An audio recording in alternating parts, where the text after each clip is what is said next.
not everybody's your client, and be cool with that. Hey, Skid Steer Nation. Welcome back to another episode of the Skid Steer Nation podcast. I'm your host, Ryan Deemer, and our guest today is Mike Greig. Mike has been in the excavation industry for over 15 years, but he's not an owner. In fact, he owns a marketing company, and he exclusively works with excavation and lawn care services. I thought today's show would be a great way to talk more specifically about marketing instead of a business owner's journey, give you guys some information, some insights of what to look for when you're looking to hire a marketing company, what to look for, what to do when you're trying to do some marketing on your own, and just how important some of those jargon words that you hear in the marketing world actually are for your business. Before we get started with Mike, though, I do want to take just a quick second and just say thank you to the few guys that have actually reached out to me and sent me messages direct. They've been listening to the podcast, they've taken some of the advice or the tips they've heard from myself or our guests and tried to actually implement them into their business. Jason Loomer, if you're listening, man, he heard about how we were doing the story outline for your posting, problem, solution, result. And he just wanted to call and say thanks for that. He did that, and he had 2 or 3 estimates that came through for that. So I appreciate you guys sharing that feedback. It makes me happy, tells us that we're doing the right thing. Don't forget to subscribe and like to the podcast, and also share it on your social media feeds with your family, friends, and people in your area. Now that I'm done rambling, let's get started. Mike, welcome to the show. Thanks for having me, Ryan. I'm glad to be here. Yeah. So your company is called Rank Master, correct? That's right. Yeah. Okay, and you're up in you're on Vancouver Island up in Canada. Yeah, Vancouver Island up in Canada. I guess I don't know how many Canadian listeners you have, but yeah, we're Canadian. It's pretty low. Like, we are 26 to 36 men in the USA is 90% of our audience, according to our analytics on the back end. Oh, interesting. Yeah, I'm pretty low in Canada. Victoria is actually below the 49th parallel. So if the border was straight, I would be in the States. We're real close to Seattle. Got it. Well, yeah, I'm excited to talk to you about this. I mean, we met through a Facebook group that I joined that had some excavation owners in there. I just wanted to kind of offer some advice and stuff. Saw that you had posted a lot about marketing.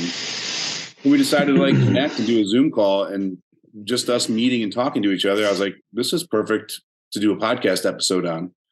And while we're on that topic, you also have your own podcast.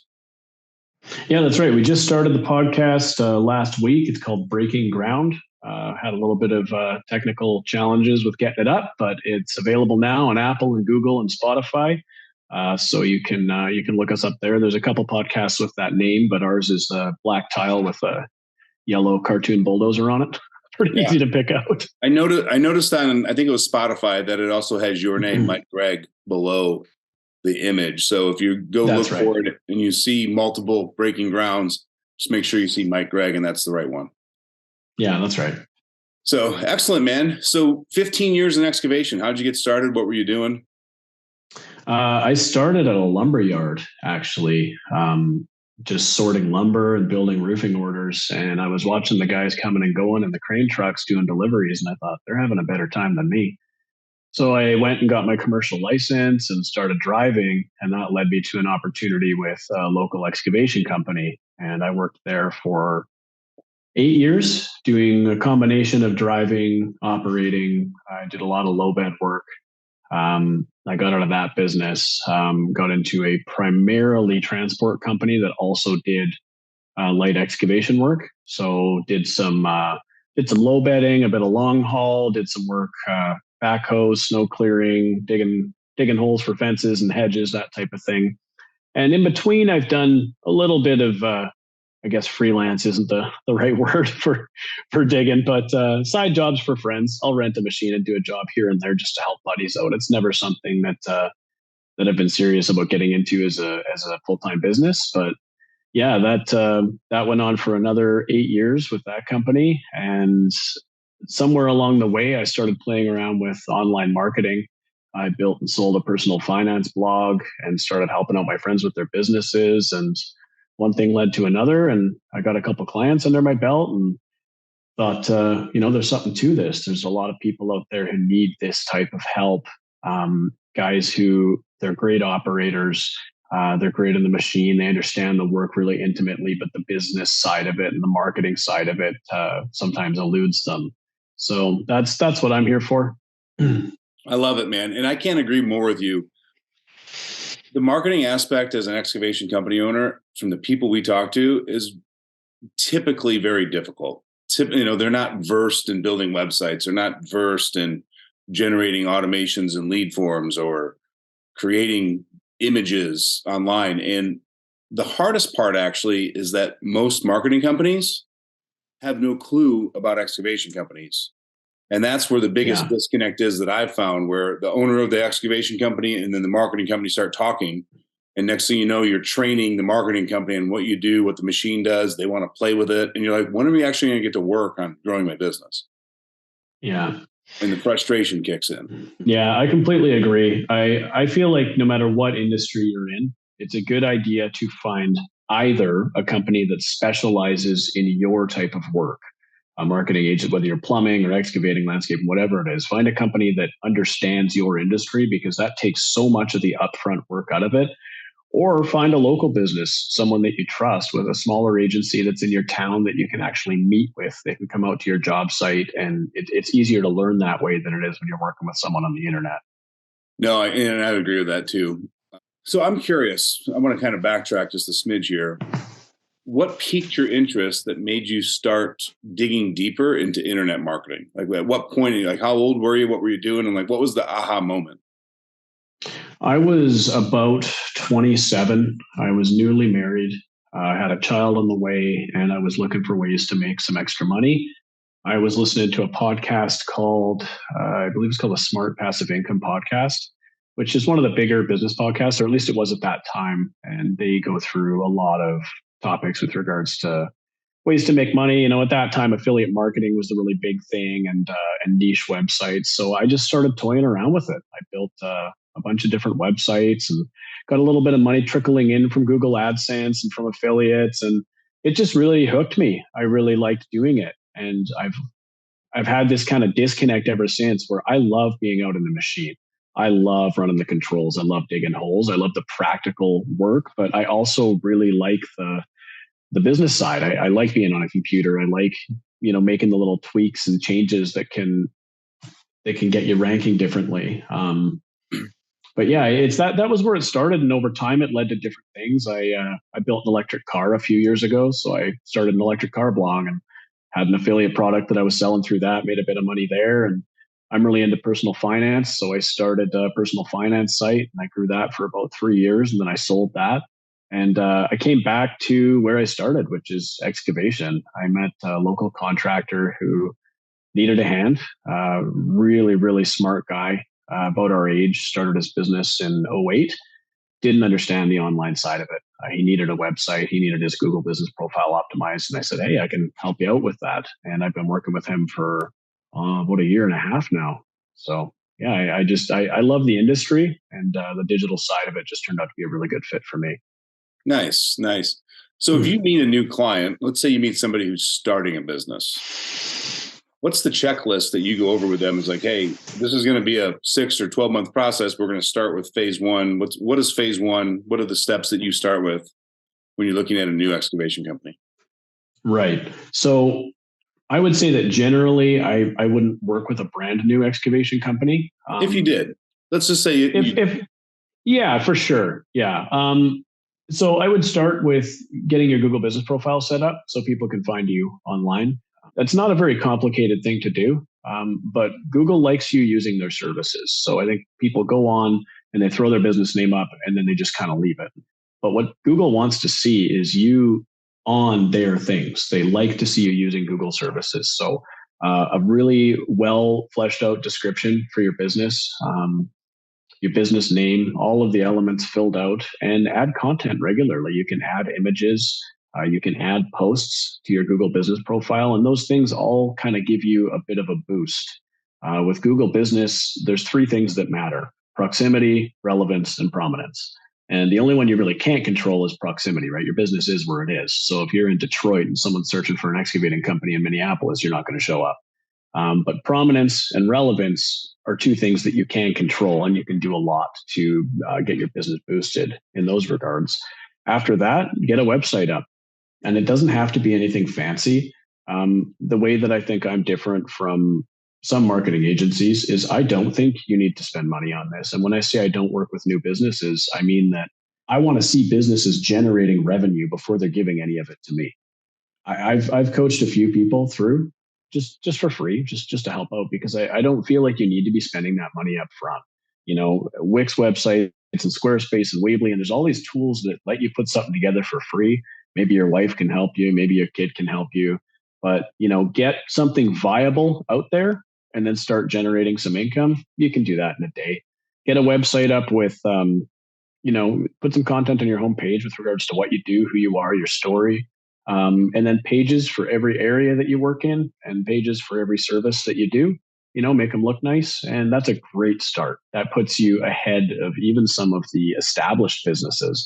In my town, the old boys don't rank in Google because they just don't need to. They don't care to. So there's a huge opportunity there for people who want to invest the time and learn. And you can learn. Again, you do not need to hire a marketing agency. And this is what really kind of annoys me about this industry is, they come in and they tell guys you have to do this and you got to spend $1,000 a month, and you don't. There's nothing that I can do for you that you can't learn to do yourself. And I agree with all of that, but I will say you need to have a balance of what your time's worth and where you're better spent. Like, what's the learning curve to learn how to build a website versus how many hours because you've worked in the field generating revenue? Yeah. So I have a break point. If certain things cost less than a certain dollar amount, I won't do it. Yeah. So I don't mow my yard because that's an hour and a half, 2 hours that I could have been doing something generating more money than mowing my yard. 100%. Yeah. And what I would say to that again is just as a new business, generally, you're going to have that time. Oh, yeah. That time to money arrangement sort of flips in favor of money as you start working and getting some things going on. And I wouldn't say that I wouldn't work with a brand new business, but I just, I put those posts up on the Facebook group because I want people to have access to that info for free. Right. And I just kind of want to go over the checklist of like, hey, if we're starting a new business, like where do we begin? All right, we start with Google My Business. We flesh that out. We make sure the description's right. I found that the frequently asked questions section really drives you up. Yeah. Most businesses don't do it. Nope. You need to go through item by item, and every field should be filled out. Every single thing. Add some information. You don't have any frequently asked questions because you just started. Well, what are frequently asked questions in excavation? Hey, are you going to destroy my driveway? No, we're not going to destroy your driveway. How long does it take to complete a project? You can. Do you guarantee your work? Google, exactly. You want to give Google as much information as you possibly can, because if you have another guy with a complete filled out profile with I think your business description, you have 7,000 or 7,500 characters you can use all of them. We're LA's premier excavation company. We do this, and this in these areas. And, there's no reason not to fill all of that out. Yeah. So we get to Google My Business. You recommend a website next. I think most guys probably go straight to Facebook and create a business Facebook account for their business and start posting on that. So we've got Google My Business website. Okay, we'll call it a Facebook business page. What other areas of the business should they be looking at to increase their exposure in their area? I always say you want to go where people are. So the reason I say get a website up first is because it takes some time to rank, especially in a bigger area. So even if you're not going to invest a lot of energy in the website, get something up, get it there so that your domain name starts aging and you get a little bit of authority. But where I've seen people having a ton of success is Instagram and YouTube. When you look for a local contractor on YouTube in an area, there's almost nothing. Like I live in an area of about 500,000 people, and there's nothing on YouTube. And Google likes to show those things. That's an area where maybe the only reason they're not showing a video in their search results for excavation in your town is because there just isn't one. So I like to put something up everywhere. Start an Instagram account, connect with local businesses on Instagram, get your name out there. You can go and follow the rental companies and the big excavation companies and the companies who sort of service the same types of people that you service, and then put out good content. I would invest your energy in learning how to use an app to edit photos and taking good pictures of what you do, and connecting with people who might be asked about a smaller business. Who do you recommend? I just saw this new company out there. We'll try these guys out and get your name out there that way. I think Instagram is probably the best thing going right now, in my opinion. Yeah. And everything everything you just talked about, you literally can do it from your phone. Mm-hmm. Like the days of having to go home and spend an extra 2 hours after you work to create the content, make the images, and buy some software to do, those are gone. Like, you could be editing videos and photos while you're eating your lunch and posting 100%. It at the end of the day. So, I mean, it's really just comes into that whole uncomfort zone of not knowing how to do something, and we push away from it. But if you're really serious about it, like, you need to lean into it, figure some stuff out, make it as accessible and easy on your phone. And will it be perfect? No. But will you be better than 90% of the people in your area? Yes. 100%. Yeah. I mean, if you type in to YouTube excavation in Victoria, which is the city that I live in, the only video that shows up is some dude on a skid steer 11 years ago with horrible audio, and it's hard to even tell what he's doing. And like that's an opportunity right there. You can be that guy, and it takes very little to do better than that. Half decent audio. I mean, a phone of any variety will do a better job of capturing a video than that. Right. And I think that it is scary to put yourself out there. We've all been through that. You've started a business, you get it. I'm still kind of working through the first couple of years in my business. And when you put yourself out on YouTube and you put yourself out on podcasts, it's a little nerve-wracking at first, but that's how you learn. You have to do it. You have to connect with people and say, I'm here. And I see questions all the time on these Facebook groups where guys are asking, where do I get jobs? I just started. Where do I get work? And there's so many free ways to do it. Start an Instagram account, spend an hour connecting with people who are similar to you, and fire them a message. Fire a message to the local rental company, because they got guys coming in looking for excavators, and maybe that's not the right thing for them. Maybe they should be hiring a local contractor. You want them to know who you are. Local Facebook groups. Every community has their own Facebook group, and they love supporting small businesses. Jump on there and say, hey, I'm so-and-so. This is what I do. I'd love to hear from you. Just start spreading the seeds out there, and things will start to happen. And then you got to make sure you continue to water them. Keep watering those 100%. Seeds. Like, if you go to that group and you do that initial post, then you have to go back in a week or two and put another post up. And I actually just took screenshots of a guy that was talking about a local group literally 2 days ago. And he's not selling services. Like, he's showing the trailer with the sunset and the coffee, saying what a great day to be going live and making our community better. And people are engaging with that. And then he did one about snowfall, and Mary, the old lady, couldn't get out of her driveway and needed to get milk. And he's like, I only had 2 questions. What's your address? And what kind of milk do you want? And he's like, and these are the posts that he's putting in there, and he's generating interest because people like the content that he's putting in there. 100%. I think that it's natural to want to go out and do look at me marketing, jump in front of people and go, look at me, I'm here. Look at me, look at me, look at me. And you see that on Facebook groups as well. You see marketing companies are terrible for this. Look at me, I do logos. Look at me, I do this. Look at me, I do websites. And really providing value over a period of time is, like you're saying, it's a way better way to go.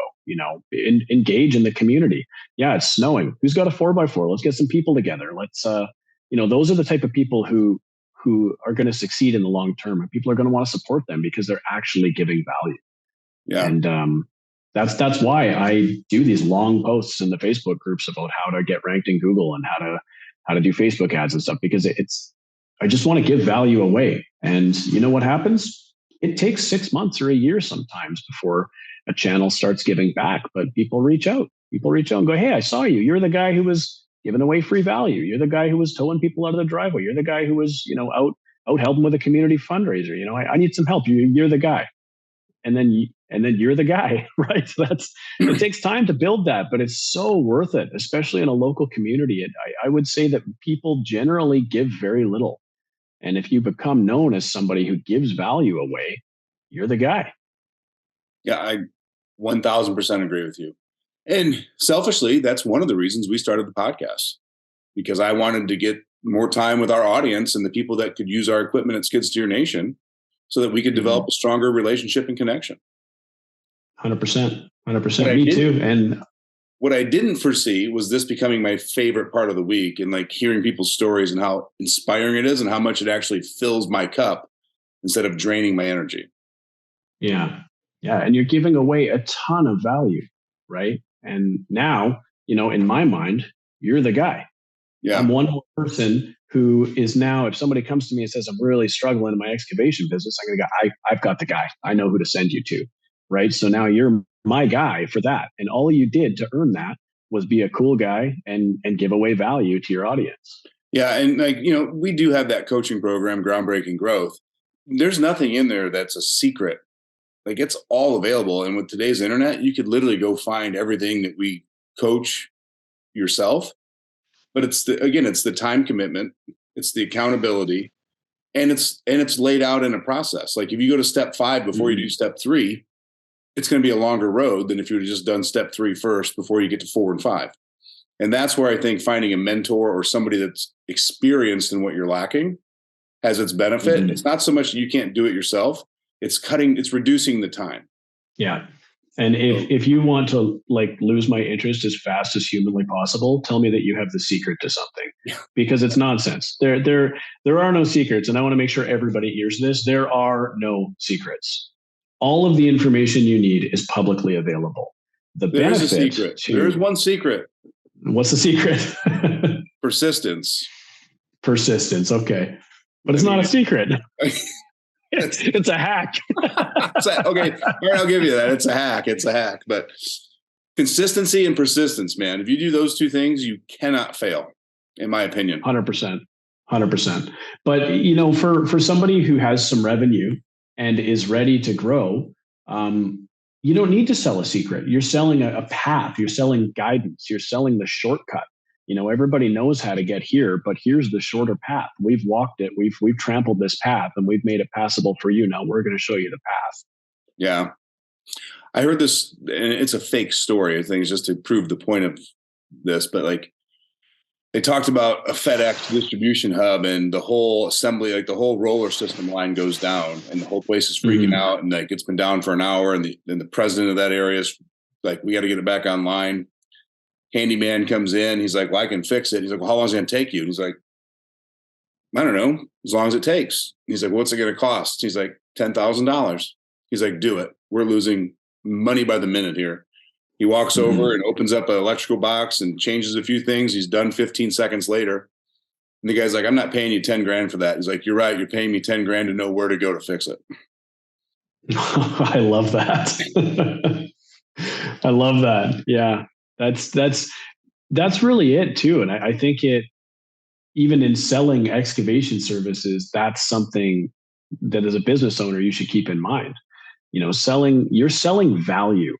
And I see a lot of people trying to sell hours, and I hate hourly billing. In everything, I hate it, because what is the value in having a guy there who charges $60 an hour working for 8 hours, when a guy for $150 an hour, $120 an hour could do that in 2 hours because he's more experienced, he has the right equipment, right? An hourly arrangement is really arbitrary. You're selling value. Yeah. I tell people all the time, if you went and got the oil change in your truck, and the guy's like, well, it's 42 cents an ounce. You might need 5 quarts. It might be 7. The filter, depending on what size I need to get, could be $15 to $27. And then we're charging $1 a minute. We're hoping to get done in 15 minutes, but it might be 30 minutes. I'm not getting my oil changed. No. What's the price, right? What's the price to fix what I need done? And yet we interact with the world that way. What's it going to cost me? And then we create this friction with the customers of well, it's this much an hour, and this is the material, and we got this for mobilization fee. We create that laundry list of friction instead of saying, hey, here's all the value we provide. Here's the cost that we need to provide that value.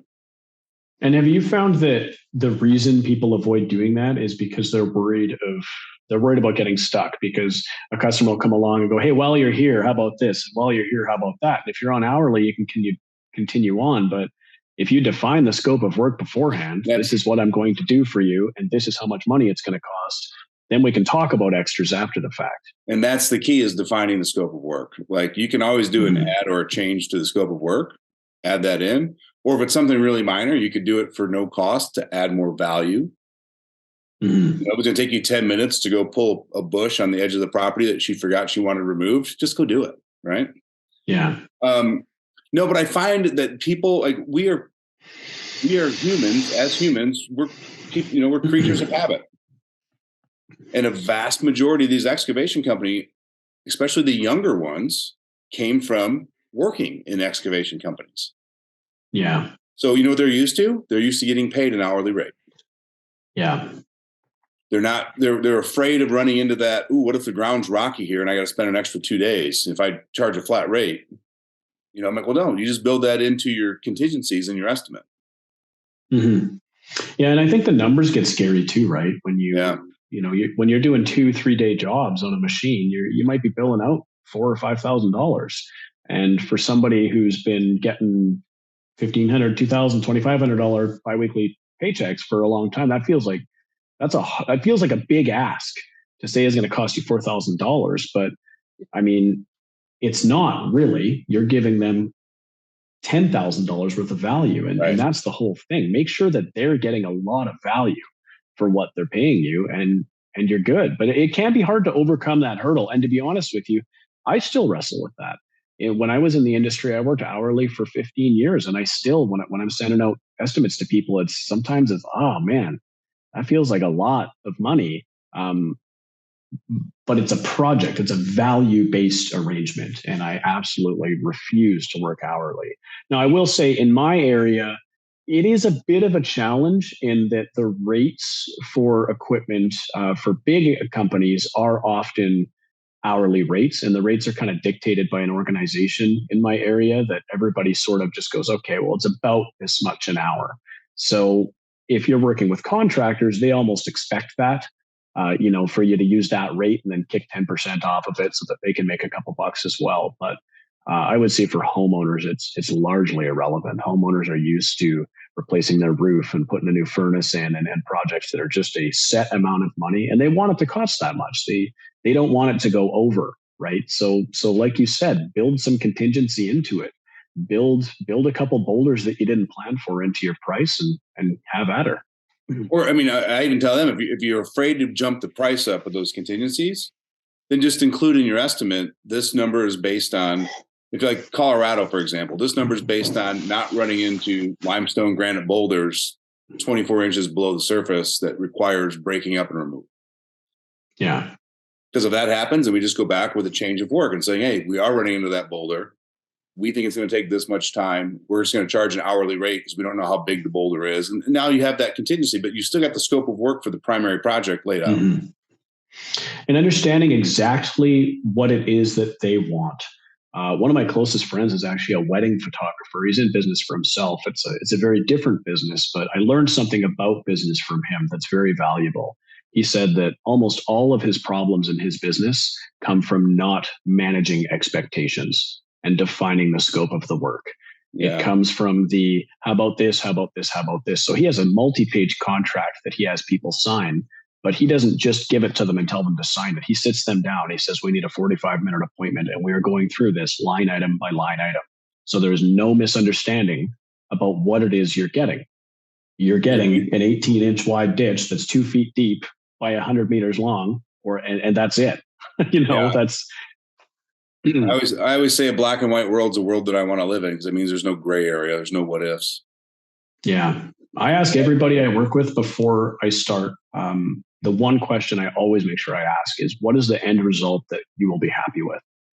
Think ahead 6 months, or think ahead to the end of the project. What will make you smile? What's going to make you go, I'm recommending this guy. He's the guy. And that's an important exercise, because it forces the customer to think through, to admit what they'll be satisfied with, right? So you can write that down then. And if there's an issue further down the road, you can say, well, you told me that this would make you happy, and we did this. So how could there be a problem? We did the thing that you said would be very, very satisfactory to you with regards to a finished product. Yeah. Oh man, pre-qualifying questions, setting expectations, defining scope of work. So many guys, again, there's like, yep, we'll come look at it. Yep, we can do it. Like they just chase the money instead of building the structure and the framework. Because if you give the framework to the customers, and they actually know what the expectations are, they're typically happier at the end because there's no gray area. 100%. 100%. And the other thing to remember is not everybody is your client. If you beat somebody and the first thing you think is, I don't like this dude, it's okay to walk. It sucks when you're early on. It's really hard to do. It's hard to turn down a job, especially when you're new in business. But I have found that the relationships that are just a good fit right off the bat for me turn into long-term things that are more beneficial for everybody. Whereas when you have that feeling right off the bat, just don't do it. Yeah. I had a guy contact me about 2 months ago and he wanted a website for his business. And this poor guy, he'd done everything backwards. He said, I refinanced my house. I got a machine coming and this has got to work. Like I'm trying to do something for my family and I'm going to lose my house over this. And I said, absolutely not.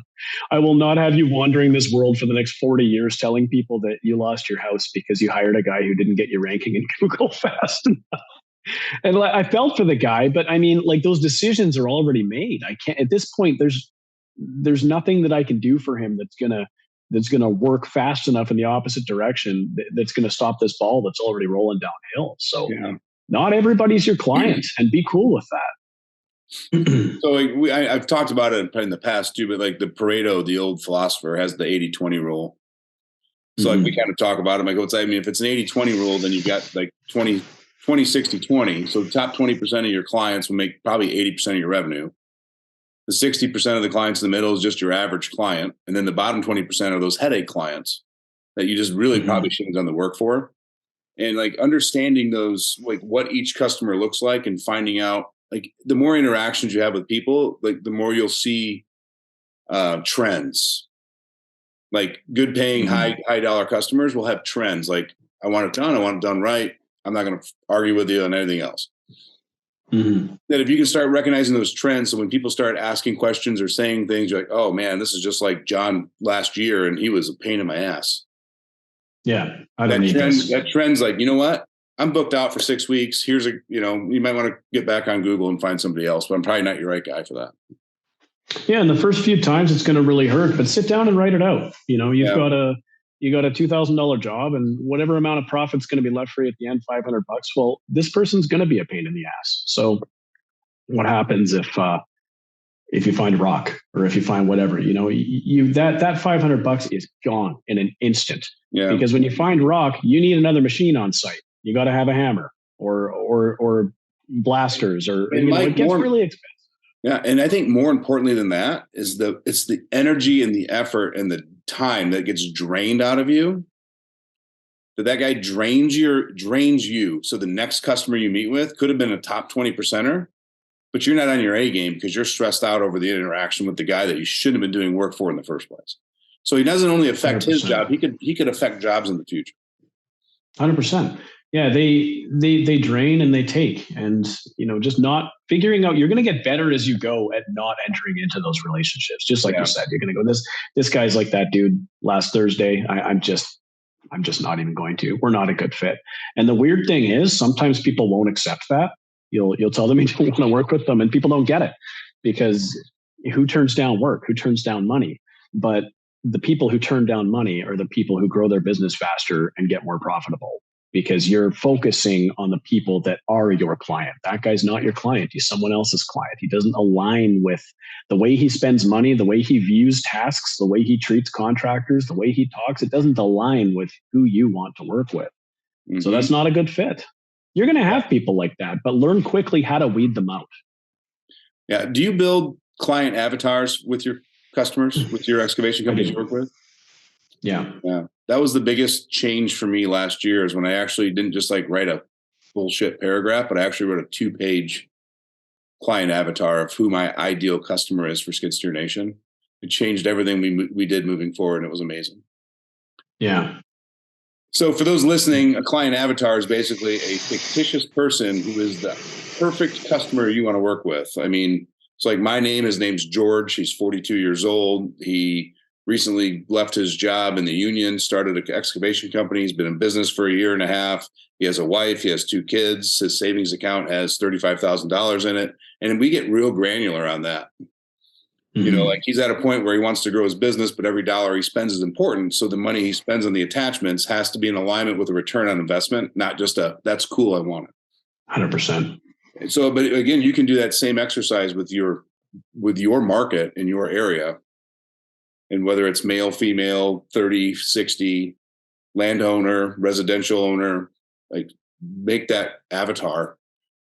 And then when you write your posts and you write your marketing and you write your website, you write it to that one specific person and not the town. 100%. Yeah. And when you know who that person is, you get to know that guy, right? So then when you meet him, this is a George. You can tell right away. It saves you time of trying to weed people out, going to their house and giving them estimates and, geez, I don't know, this doesn't seem like the right guy. Well, is he a George or isn't he? Yeah. I mean, like you look at it from my point of view, like you have landowners and farmers that own skid steers. You have mid-sized and small-sized excavation companies and construction companies that own skid steers. And then you have the large companies.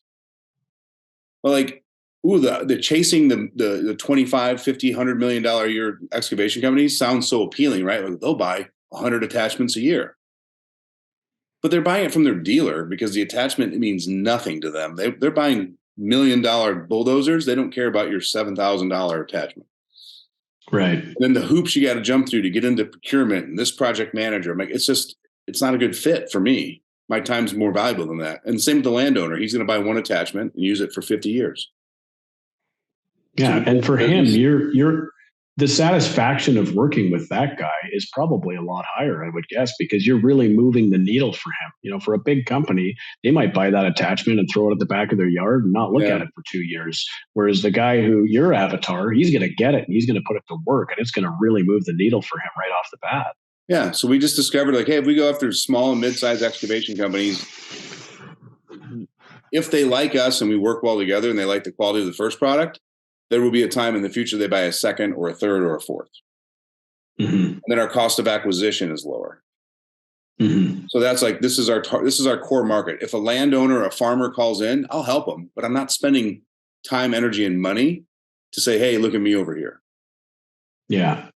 And the same with the construction 100%. companies and municipalities. Like we had a municipality call, they wanted a grader. I'm like, yeah, we'll sell it to you, but I have no vested marketing to go to cities to sell equipment. Yeah. Yeah. So they can be your client, but you're not gonna invest in acquisition because they're not George. Right. Yeah. Nope. Absolutely. And that's why I think it's important to have a niche. What's general excavation? We know what it is because we're in the industry. Does your neighbor know what it means?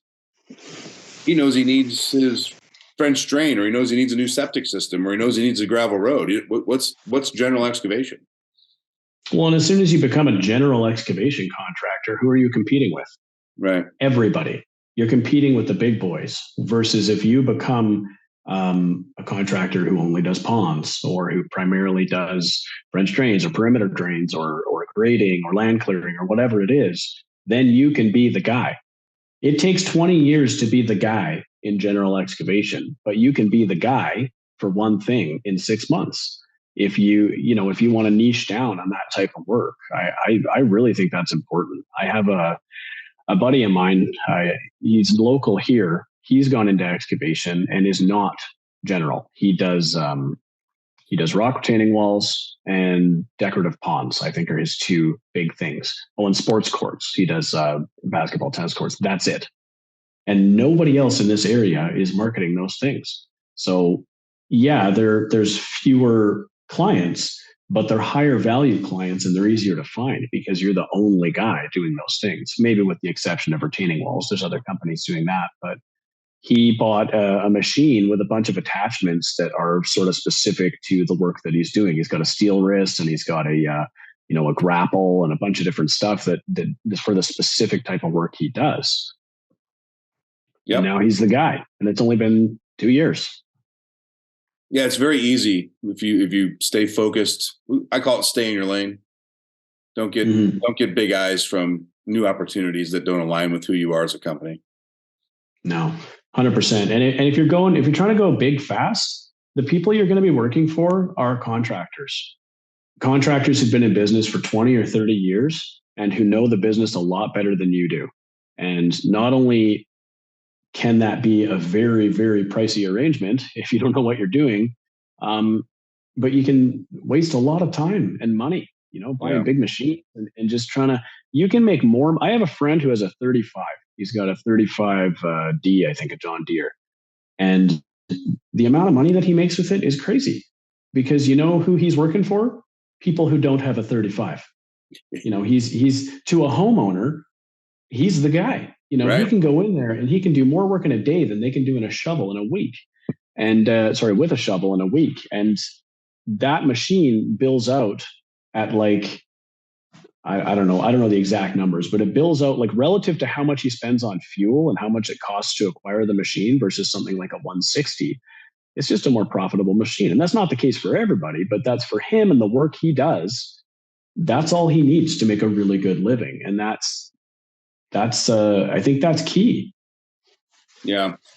So I kind of want to circle back to marketing, which is kind of the core of what I wanted to talk with you about. And we've gotten I can talk philosophy and all this with you for hours. It's like, you're right up my alley. So it's very easy to get off track with that. But what other avenues would you recommend to small, mid-sized excavation companies other than just a website or Google My Business? And even if it's not marketing, but it's like a process with customers, like what have you seen working with your clients? Yeah, that's a challenging question for me to answer. I don't generally work on the customer side, which is something that I'm looking to change because I get people ranking in Google, but if their business doesn't convert people into clients, then the value is really not there for them, right? But primarily, we do Google My Business, websites, SEO optimization, and social media. And I actually don't think that going too broad is a great idea.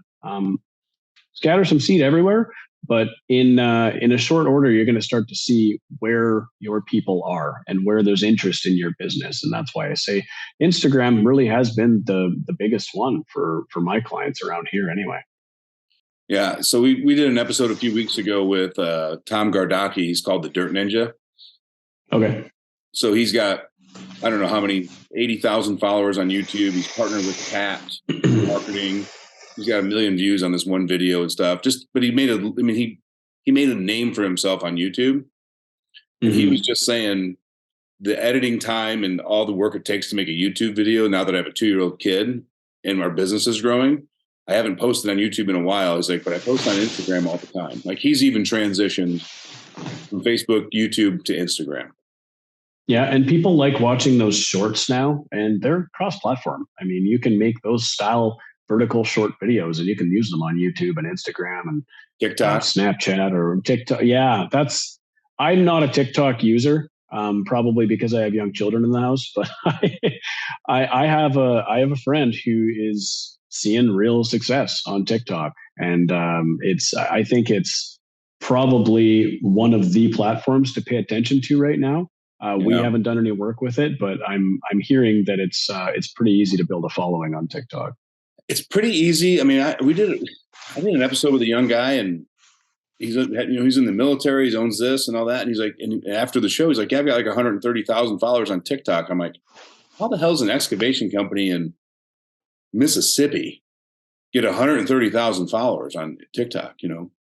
So yeah, you're right. It's not. I don't think it's anywhere near as difficult as the other platforms. That said, who are you appealing to? 130,000 followers. What does that actually amount to? Those videos are maybe 8 seconds long, and then people are scrolling on to the next thing. So for the people watching those videos, you don't really mean anything. Yeah. Are the people watching your videos in Mississippi looking for a specific service that you do? Like, I mean, I'm not saying it's a bad thing, but it might, for a newer business specifically, choosing where to invest your time is really key because you only have so much time. Yeah. And Instagram is great because Instagram is a place where you can make those cool videos, but it's also really easy to connect with local businesses. Mm-hmm. Do you help your clients make case studies? No, I haven't done anything like that. I just wondered if like some of the work you do on the website pages just easily translates into a printable flyer or case study they could hand to clients and customers. Probably. I mean, it potentially could, but the clients that I work with traditionally are marketing to a, how would I say this? I think that would work really well with a smaller business, but I don't generally work with super small businesses. If you were new, it would be really important to have maybe some case studies to show what you've done and actually show that you have some work. That's one of the harder things when a business is brand new is you have nothing to show anybody, right? You don't have any pictures of your jobs because you haven't done enough jobs to get the images right.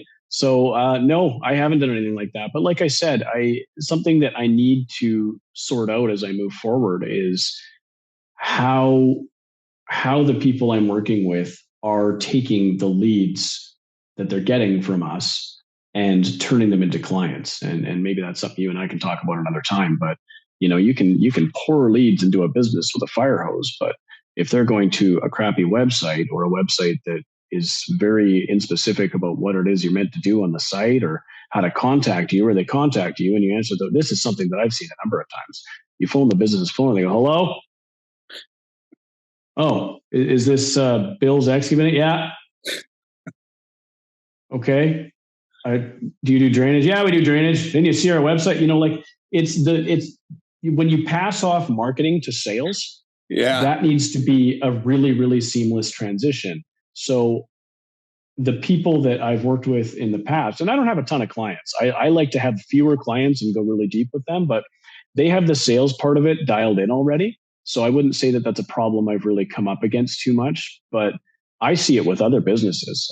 It drives me crazy. How hard have you worked and how much money have you spent and how much effort has it taken you to get that phone call? And you waste it with this is Mitch. Like the whole thing needs to work together front to back. Yeah. Or even better, Mike, if they call that phone number and it's somebody's personal cell phone and the message is like, not available, leave me a message. And they're like, oh, I didn't even think about it being my business line. And I'm like, why is your personal line your business line anyway? Yeah. Yeah. I've heard guys say, well, I don't want to carry two phones. Well, then get a dual SIM phone or get an eSIM phone. Actually, I would agree with that 5 years ago. In today's world, there's no reason you shouldn't have a voice over IP phone system that's an app on your phone, because then you could also have your wife or your friend or your bookkeeper that could answer the phone if you're not available. And it's all 100% based on your phone. Yeah. Yeah. This is the type of stuff that I think guys need to be going to you for. It's figuring out these business systems. It just makes life easier and it just gets a little smoother and like we run our whole business off of VoIP because nobody works. We don't work in an office. We're all over. Everybody's remote. So when you call the Skid Steer Nation number, I don't know who's going to answer it, but I mean, they're all over the place. So, but it all rings on everybody's devices. And just whoever picks it up first gets the call, kind of thing. We've got it set up. So we built a framework for answering the phone, like a system, because I believe in systems for everything. I'm like, if it has not been answered by the third ring, you can pick it up, because that means myself or the salesman have the first opportunity. And if we didn't answer it within 3 rings, we're probably busy. So then the office staff can answer it and try to help out or take a message so that we can call them back. No, I like that. Everything we do has a framework set up to it and an operating procedure. Yeah. Yeah. But again, going back to newer businesses, if all you have is your cell phone and your company started this morning, change your voicemail message. Change your voicemail. Hey, you've reached so-and-so at so-and-so. Record a voicemail. Thanks for calling. Yeah. Well, that too. Yeah. We worked with a guy and he was doing over $1 million a year in business. And he's actually grown to over 3 now. You called his phone and it just went beep. And I was like, you don't even have nothing. Like, you're running $1 million business and you know how many vendors and contractors, employees you have, and you don't even have a voicemail set up. Yeah. And it's just not that hard to do. I mean, you solve one of these little problems a week. Yeah. And in a year, you've got a really smooth operating machine. If you don't like answering the phone, then don't answer the phone. Either find a remote assistant to answer the phone or have your wife do it, or send it into a system where people can, leave a message and you call them back. Like there's just so many ways to solve these problems. But again, this is where I say there's so much opportunity in this business. There's an obscene amount of opportunity. I look around my town, and courtesy of Cat's incredibly generous financing programs, there's a lot of people with machines, and it's easy to feel like it's just totally buttoned up and there's no more opportunity. But a lot of these guys aren't like you, where they've invested a ton of energy into learning how to do business rather than how to grade a driveway. You know what I mean? Yeah, we always say that, I've never heard a painter say, I have a ladder. It's just a tool for him to be able to paint your house. So all these guys are out there and like, hey, we can do skid steer work. You're just promoting a tool, not a service. Oh, I like that.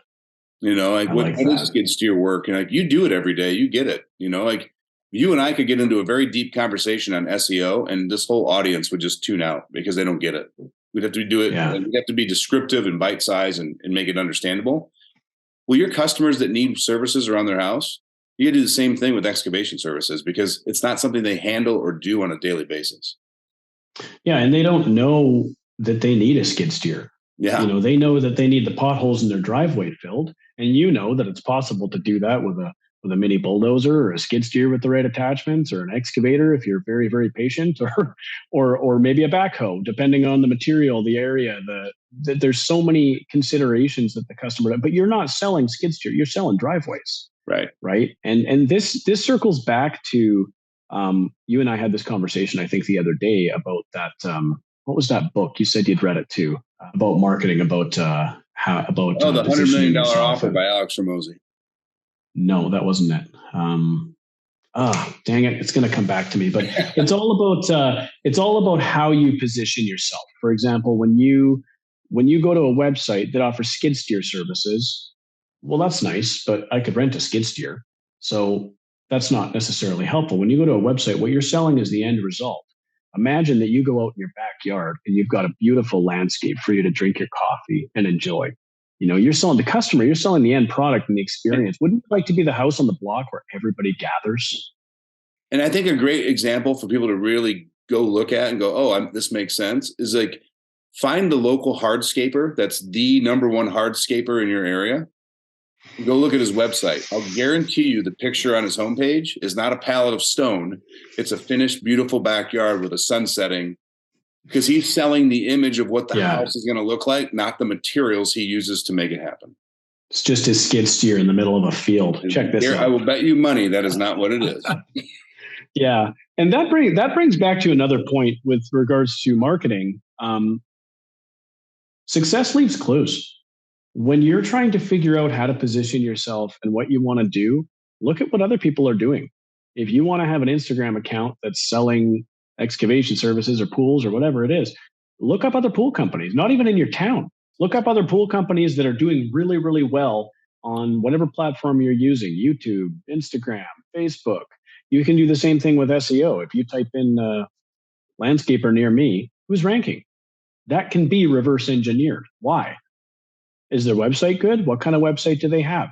Take notes, because when you do eventually hire someone to build you a new site, start doing that work, whether it's social or whatever it is, if you have a really good idea of who your competitors are and who you want to beat and the type of visual look of a site or whatever that appeals to you, that goes a long way towards helping them get started on your project. Yeah, I mean, we call it funnel hacking, website hacking, whatever you want to call it, but I do the same thing. There is no reason to reinvent the wheel in today's day and age. So like our website for the coaching program, Groundbreaking Growth, if somebody that knew my mentor saw my website, they would go, I see you copied his website. I'm like, the guy's doing $10 million a year. There's a reason the button is here and the copy's here and the headline's here and the picture's on the left and not on the right. Interesting. Right. So who am I to change the structure of a proven business for my website? Right. So I just copied his website layout and template, put my images, my wording, my headlines. But I mean, I hacked his whole website because I'm like, it's proven. Mm-hmm. And I don't even think that anyone's ever going to get upset about that. No. The images are yours, the copy's yours. You're just taking ideas. You're not copying so much as taking inspiration from what's known to work. And Yeah. somebody else spent $1 million to figure that out. Right. Somebody else hired a company that specializes in A/B testing, and they tested a green button and a red button and an orange button and a yellow button, and they determined that the orange button gets a 0.7% higher click-through rate, which can be a lot. Yeah, and I'm like, hey, you really want to hack something? Make your headlines and your buttons and your copy match Amazon. Everybody's used to it. It's going to look familiar. Interesting. Yeah, that's a good thought. Yeah, we were A/B testing button colors in our marketing emails, and I was like, I want to do Amazon orange on a couple and see what the response rate is on those. Really? Yeah, so we're in the middle of the test with some other colors too to see what kind of works out. But yeah, somebody spent a lot of money on that. So I heard it in a book. I read it in a book. It was like, imagine how much money Amazon spent to find out this color orange produces better results for checkout. And I was like, holy cow. Like, yeah, why would I go figure out what color button looks, on my website? Just copy what's working for somebody else. And I find a lot of inspiration outside of my industry. Like a local solar company calls you and texts you and emails you, and they've got this whole sales process figured out because solar's hot right now. I'm like, man, this process obviously works because they're doing millions of dollars a year in solar sales. How can I take this component of this process and build it into my business and make it work for my excavation company? Yeah, I mean, take what works and there's inspiration everywhere. Apply it to your business, and then change directions if it's not working. That kind of, if you step back and take a broader look at that, that's what you need to be doing all the time when you're growing a business, is figuring out where you can make those tweaks and changes to move the needle. Because you could have the coolest project, you could have the coolest thing in the world that could generate 50% more revenue, but if your customer base is newspapers, you're not going to be a successful company because you're in the wrong market. 100%. Right. So it's the same thing with everything we do. Like, if you're like, I'm going to be the gravel driveway guy, and I'm like, dude, you live in downtown Chicago. Nobody has gravel. Like, it's not the right fit for your market, But yeah, know your audience, know your market, know what they want. Get inspiration from other companies in and without your industry, and find a mentor or a company that can help you in the areas that you're light in, and double down in what you're really good in. Yeah, and that's a key thing that we haven't touched on. Find someone to help you. There's no reason to go it alone. If you got $100 to spend on marketing your business, I would suggest that taking a local contractor who's been around for 3 to 5 years and has just solved a lot of these problems and been through this challenge, buying that guy lunch is a really good use of your $100. Yeah. And most people are willing to help. Most people want to give back. There's a kicker to that. Most people are willing to help if you ask them. And that's where we as men typically fail, is we don't like asking for help. Yeah. I mean, you got to be willing to do what other people aren't willing to do to succeed though, right? Yep. And what if they say no? And you find ask another guy. You ask another guy. And he's just a guy who said no to you once. Right. If you make a list of 10 small to medium-sized local contractors and you call them with the attitude to learn and say, I would just love the opportunity to buy you lunch, and all 10 of them turn you down, email me, I'll send you $100, because it just won't happen. It will not happen. No. Somebody is going to see you're keen to grow and keen to learn and respect that, and want, because you've made yourself a person that they want to engage with, right? Yeah. You want to learn. And it's an ego thing too, right? You reached out to them. Well, that means they're the guy, and we're guys. We love that. We love it when people recognize how awesome we are and want to learn from us. Yeah, absolutely, man. Absolutely. Oh, what a great episode. I think we covered a lot of it. We didn't go very deep down the technical rabbit hole, which I think is great. There's a lot of great nuggets of information in this episode to go back and probably re-listen to it, because we threw a lot out there between Google My Business, the website, structuring this, and then all the other tips, which in my opinion still falls into marketing, even though we covered kind of the broad base of the business. But if you can learn your service so well and say it so crystal clear and provide value in it while you're doing the marketing and sales pitch, it's going to generate revenue for you. So, 100%. Yeah. And be, I would say one other thing. I would say be aware that when you're a new business, you are the target customer for a lot of people. You're going to get calls from Hibu and from Yelp and Yellow Pages and all these companies who are going to tell you that they've got the secret Google hack and that Google prefers their results, and everybody is going to want to get your money. And there will come a time for that. There will come a time when hiring someone to do that stuff makes sense. In my opinion, it's not in month one.